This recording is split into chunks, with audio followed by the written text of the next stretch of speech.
చూసారా కలంజీ మొక్క ఎంత చక్కగా అందంగా ఉన్నాయో.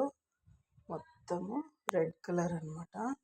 ఇవి ఒక గుచ్చుగా ఇలాగ వచ్చినా కూడా పువ్వులైతే ఇలాగ ఒక్కొక్కటిగా ఉంటుంది. ఇది ఒక పువ్వు, ఒక పువ్వు. ఇవన్నీ నూరువరహాల పువ్వు ఉంటుంది చూడండి, తలంబ్రాల మొక్క అంటారు. అలాగే చాలా గుబురుగా వస్తుంది కలుంచి మొక్క. దీన్ని కూడా మనం మొక్కలు ఆకుల ద్వారా కూడా, ఫ్రూట్స్ లేకుండా ఆకుల ద్వారా కూడా కొత్త మొక్కను పెట్టుకోవచ్చు. ఎన్ని పువ్వులు ఉన్నాయి చూడండి, ఎంత అందంగా ఉంది. దీంట్లో పింకు, ఎల్లో, ఆరెంజ్, వైట్ అన్ని రంగులు ఉంటాయి. చాలా అందమైన మొక్క కలంజీ మొక్క.